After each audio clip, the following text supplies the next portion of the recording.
in the perfect storm of isolation, Yeah. confusion, financial problems. The pain of keeping on hoping was too much. And it was traumatic. And it's something that I've been working on with my therapist and a lot of support from other women like us. But I've often thought, what if? Welcome to part one of this conversation. I'm so glad you're here. Let's get started. Welcome to another episode. I'm here with Inga. We were, I'm having a rough day.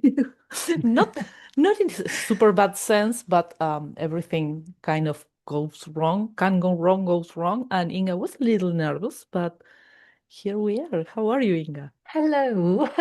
Thank you for having me. I completely understand what you say about bad days. You know, when you've got those days when anything that can go wrong does go wrong. So you just need to breathe through them. But yes, I thank you was for having me. Lovely to Yeah, I see was you. about to go to the shower, and one of my dogs that is really sick pee a lot. And it was like, oh my God, her diapers are still drying, and I start rushing through my house. It's one thing after another, isn't it? Yeah. Yeah. Yeah. So we talk a little about what you don't want to talk and what we you want to talk, and we agree not to go into the details of your fertility or infertility, whatever you want to call it, journey. But tell me a little, how did you came to be childless? Because for me, it's Mm. a combination of a little IUI and then being single and anxious and endometriosis. But not everyone has the same story, and I think it enriches the conversation to know more stories, and you can say, oh, that's what happened to me, or you know. Yeah. Yeah. Um, I'm childless after unsuccessful IVF treatments. I had two cycles that unfortunately didn't lead to a successful pregnancy. And after those, I decided to stop. My husband and I decided that it was just too much physically and emotionally. Yeah. And this happened at the start of the pandemic. So, in the perfect storm of isolation, Yeah. confusion, financial problems, because, the work and Yeah. jobs were all over the place at that time. And that's when we actually had been booked to start our treatments. So it was a combination of things, obviously, mainly the fact that I was in my early 40s already. And if I had wanted to pursue motherhood further, I would have probably need to go down other avenues like Yeah, surrogacy. yeah, exactly. All Yeah. those avenues that were just not right for me and for us. So we made the decision to stop because at that point the pain of keeping on hoping was too much, Yeah. and it was, I'm not saying easier because it's not, it hasn't been easy at all, but it was more bearable to suffer and try to process the childlessness. So we stopped, and pretty much when the lockdowns stopped as well. So yeah, that has been our journey, which was quite brief because up until 2020, we had tried naturally, but before that, we got married 5 years before. Before that, I actually sort of consider myself child-free. I never really thought about the idea of becoming a mother. Yeah. So that's also part of the journey, isn't it? To sort of integrate what you thought at that time. I was like, not really interested. It wasn't my radar at all. Maybe because I thought that one day, if I wanted it to happen, it would It happen, will happen. Yeah. right? That kind of message. Oh, you just need to I felt a want it similar way. enough. I felt a similar way. Even though I did want kids when I was a kid and a teenager, it was like I wasn't rushing into it because it was Mm. going to happen. Yeah, And yeah, I read a post the other day on Facebook about like this woman thought she felt like she didn't do enough because there was yeah, time and she wasn't like like I said, intentionally seeking to have kids early on,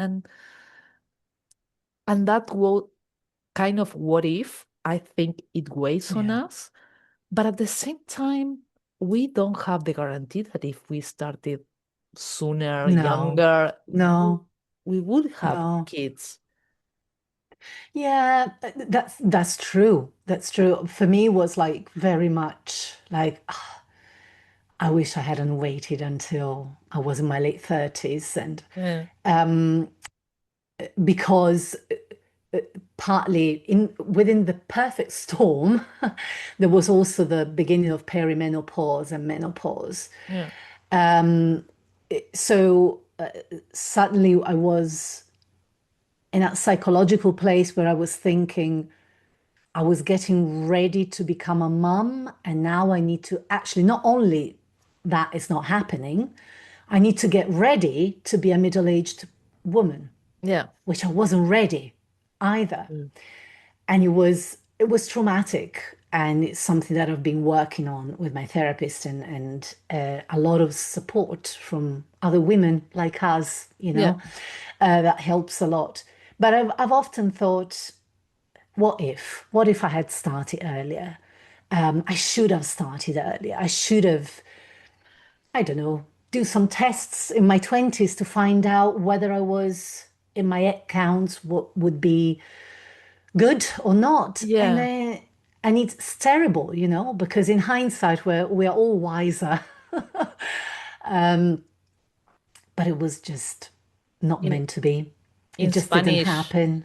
in Yeah. Spanish we have this saying that is like everything is clear with the Monday newspaper, meaning that Yeah. when you are already seeing the results, it's easier to think, oh, Yeah. I should have done this or I shouldn't done that. But also I didn't know that my window for having kids was around 35. I'm also perimenopausal and I'm 43, and I didn't think that would happen so soon. My mom has her menopause at her 50, and I'm seeing more and more women like us having perimenopausal and menopausal early 40s. Yeah. I'm 45 and I'm postmenopausal. Yes. So, yeah. So much But who that we teach don't you these know. things? No Yeah. one. Who talks about this kind of topics that are so precious? They always teach Yeah. you. I don't know if it's the same for you, but when I was a kid and then a teenager, when I had my first period, the discourse was very much about don't get pregnant. Yeah. Whatever you do, be careful and don't get pregnant. Which I'm not saying it was wrong, because obviously it was good advice to me. But there was no other education around not only pregnancy, but fertility and STDs, menopause. fertility. Yeah. Nothing, nothing. Yeah. And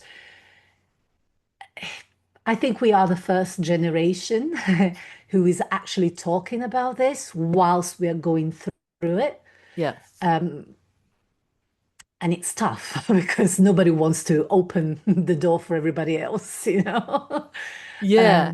Yeah, It is tough, but at the same time, like every time I do these interviews and I talk about it, I'm learning more, and I know that I'm healing through also healing yeah, others and helping others, and I don't want to stay silent anymore about those things because no, they, like, for me they were like a punch in the guts, you know. It was like, oh my God. Because I learned about everything like kind of together. Okay, your window Oh, is yeah. until Mhm. 35, and it's like, oh my God, how no one told me this? And I have Yeah. endometriosis, and all the doctors told me, like, oh, when you get pregnant, no, none of them told me it's going to make it harder. It was like, oh, when you get When, pregnant, yeah, no one talk yeah, about the fact that yeah, it yeah, makes it harder. It cannot happen at all. yeah. So yeah, it's like It's we a said, crash course. yeah, It's a crash course on like the harshness of life. yeah, Uh, it's I remember when we sort of started talking to our GP about can we get some help, and the GP referred us to the fertility clinic. I remember that she said the GP was really excited, and she said, "Oh, that's great.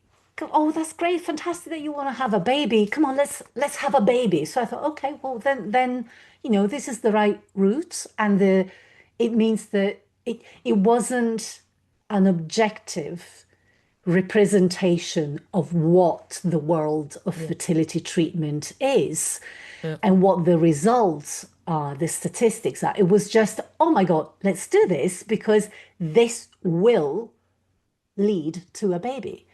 And which obviously, we could talk about fertility clinics forever, but yeah, it's it's a huge problem. It's a huge problem yeah, because you work with a hope, and hope is a dangerous thing. yeah. And there's not only hope, it's kind of the certainty. You are Yeah, certain. You think, oh, maybe not the first, but the second, sure. And then you realize not only is that not going to be so easy, that is invasive, that no one kind of understand the emotional and psychological roller coaster alongside with the physical one. But yeah, my fertility doctor was a nurse.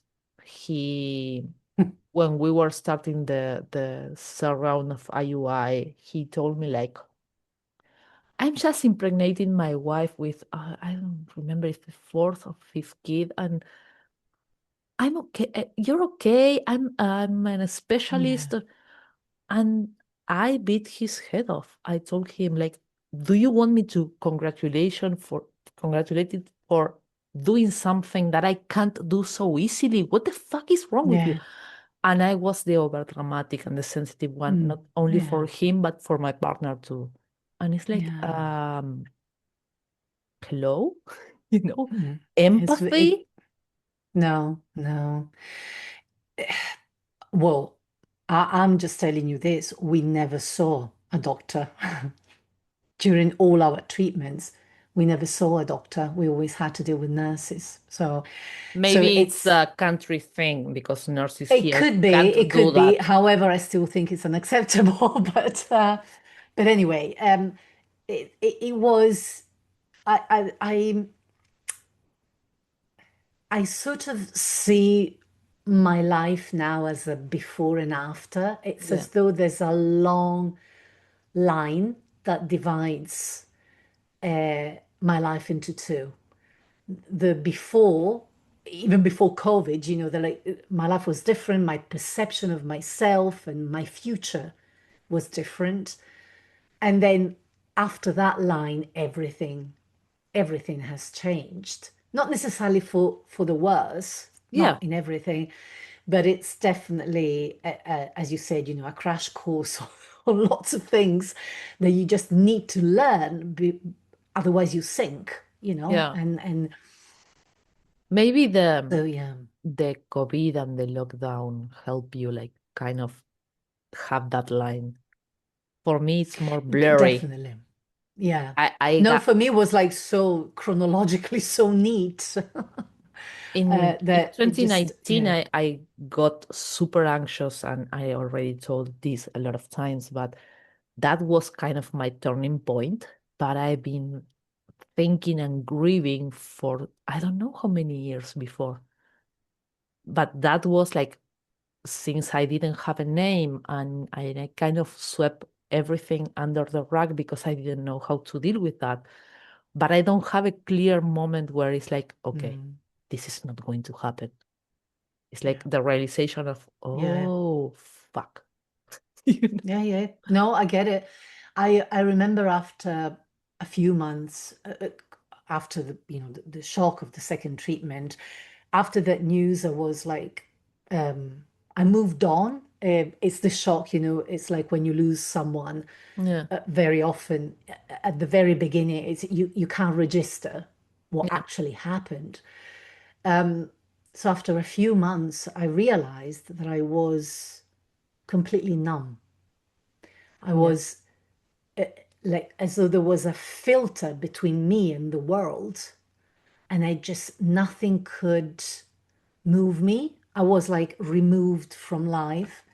And that's when I realized that I thought, I think I need help because I think I'm going crazy and I'm seeing myself withdrawing and detaching more and more from life. That's when I started therapy. But that's also when I reached out because I read Jodie Day's book, yeah, which opened my eyes because I thought, oh, okay, so maybe I'm not mad, you know?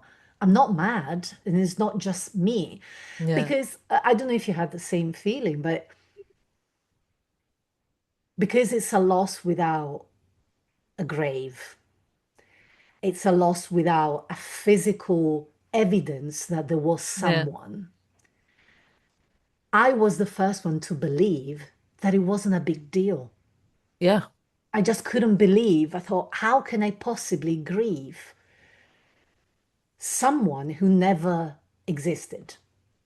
yeah. I can really relate to that. And then I did a bunch of rituals, and actually have a PDF, for free downloadable PDF, with the rituals Uh-huh. I did for my unborn kids, that one I dream of, because I never got pregnant, so I didn't even have a miscarriage to kind of have that representation. It's Yeah. all in my mind, in my, what I In your expected it. heart. Yeah. Yeah. Yeah, Yeah. Yeah. Yeah.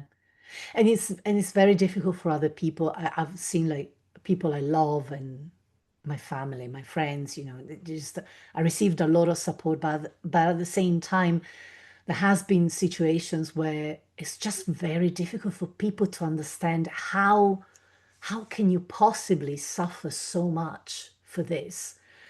Um, your volume went that's why I think really, it's imp your volume went really. Oh, can you hear me okay?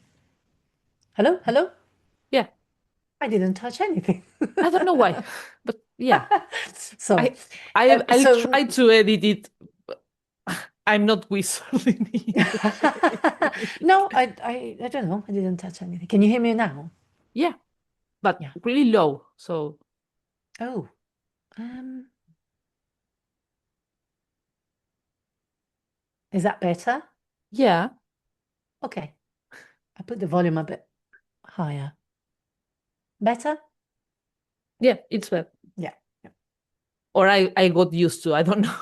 But you were talking about the support that you got Yeah. it, but people is, yeah, it's It's difficult for them. difficult. It's Yeah, difficult because they say, well, it's just move on. And which you do because you can't move back and you can't stay still in life. I always think yeah, like, of course I that's move true. on, you know? Logically, it's impossible not to move on, but that doesn't mean that It doesn't hurt. it doesn't hurt, and Yeah, it doesn't mean that that loss is important. Because to me, my three embryos, they are very real yeah, still, and they will always be. They will always be, even though I never got a chance to. Well, the first one I saw it, the other two I didn't, unfortunately. But um, it it just stays with you. It just yeah, stays with you. You just can't possibly get over that. You move on with it, alongside it. And some days are better, some days are horrendous, but I think the support of I was never actually, before this experience, I was never a person who would want to be part of support groups or communities, like larger groups. I was very much an individualistic person. Yeah. Individualistic? Anyway, person. And I've realized that this is something that has taught me how important it is to reach out and how important it is to join at the right time certain communities like the Childless Collective, because then you realize that you really are not alone. It's important that you understand that you're not alone. So important, because that Yeah. doesn't diminish the pain. It doesn't, because nobody can take it away for you, unfortunately. But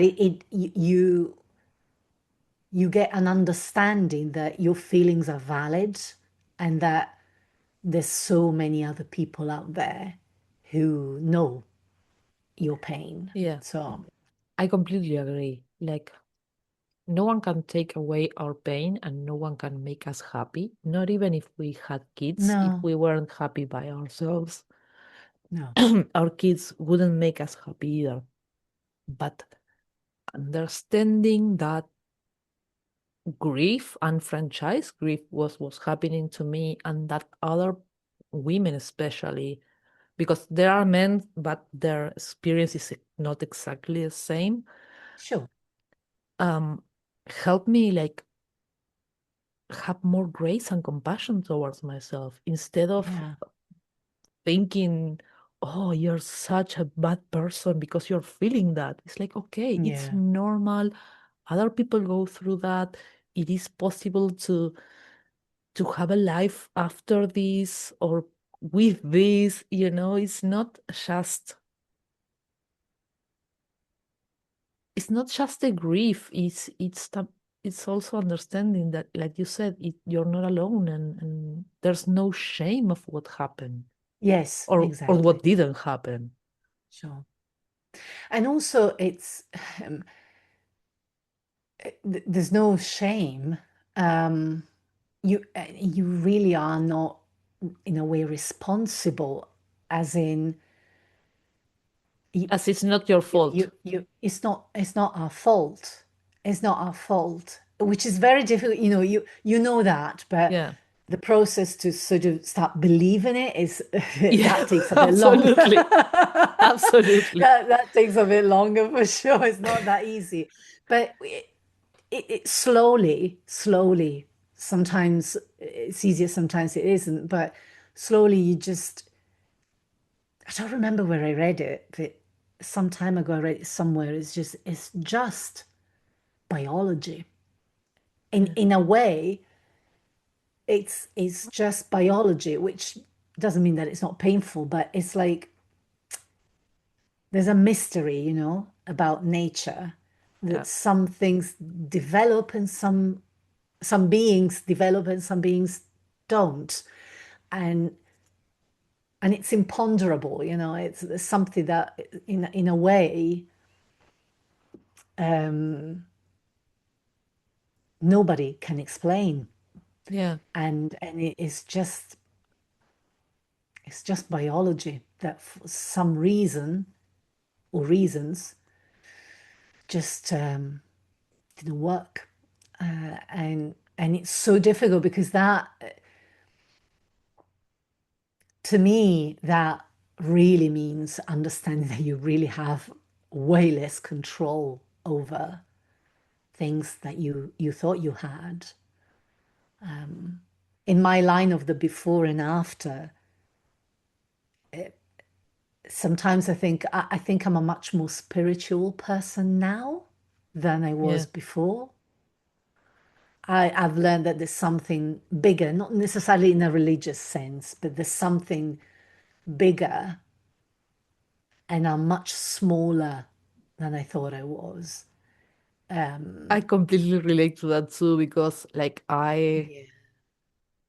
I lean myself into spirituality, not in a religious way or neither like new age way. I believe there's something superior, that I don't see the whole picture, that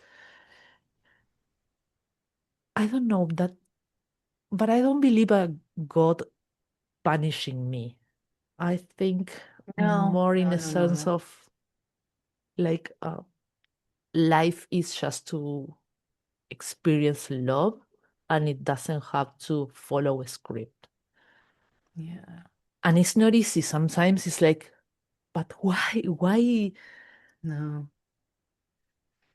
But like you said, I I was also kind of a control freak.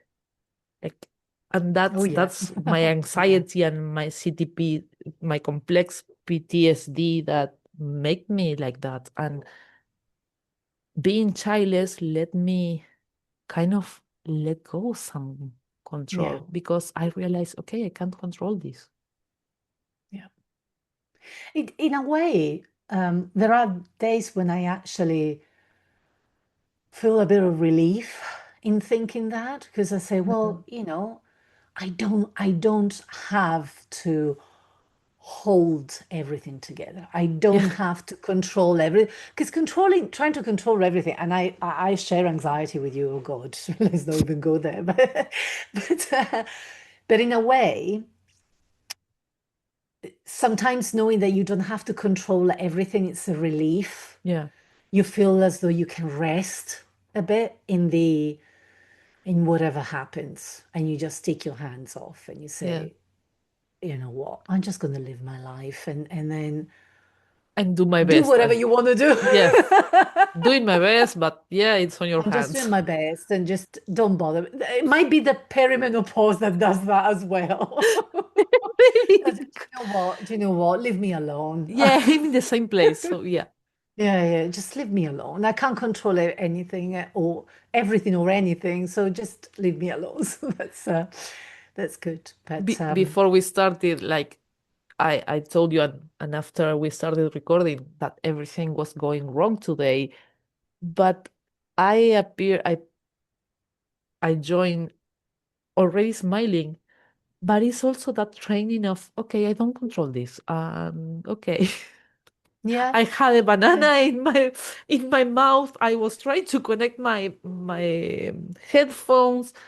My dog is peeing everywhere. Okay, I can't control that. It's yeah. okay. But I think it's a learning that took me a long time, and Oh childlessness yeah, helped me with that. yeah, And yeah. I think I said this before, but I think I would have been a on-off super controlling mom and super be Mhm. free mom. Like, oh, be free. No, no, no, come Mm, here because you're going to hurt yourself. And maybe that would be that would have been my undoing. And mm. I don't know, again with the what if, but I don't know what kind of life I would have as a mom. Maybe my I think anxiety would make mm, me live the rest of my life committed because I would try sure. to control my kids, not my kids, but the environment, so Yeah, yeah, much. yeah. Yeah, I've thought about that too. And I had over this period of time, this last 5 years, I had people saying to me, "Oh, you would have been a great mom," and I don't know if I would have been a great Yeah, mom. Um, which brings me sadness in a way because when I wanted to get pregnant and become a mom, I never thought about what motherhood would imply, yeah, right? And paradoxically, it's been at the moment that I knew that I couldn't be a mom that I've started really thinking about motherhood yeah, and really thinking about the realistic version of motherhood, which is not all like little flowers and little cuddles, but it's real life, and a lot of moms talk about the challenges of being a mother. And that's why I always say to people, I don't know if I would have been a good mom. I would have liked to discover that, to be honest. The fact that, I'm nurturing. I consider myself quite a nurturing, caring person, I think. But I don't know if that would have helped with motherhood, if would have integrated with motherhood. if motherhood would have shocked me and left me like, oh my God, what have I done? Because, you can regret being a mom. I don't know. But obviously my heart still tells me, I would have wanted to find out. I would have Even wanted though to with all find the out challenge. too. I Yeah. wanted to Yeah. change my family's history as a mom.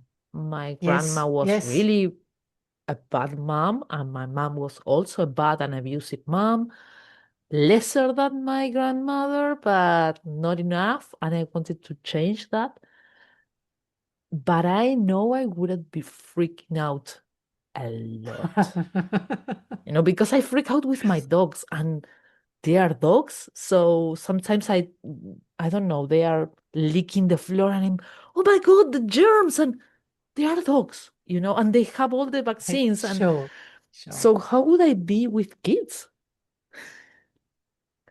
And that kind of eases my childlessness. I don't know. Yeah. Some days it does, and some days it's like, Yeah. yeah. Thanks for listening. Happy Childless Mindset podcast. If this conversation spoke to you, subscribe and share it. And if you like more support, come join me inside Wildflower in the Crack, our space for childless not by choice women to heal and grow together.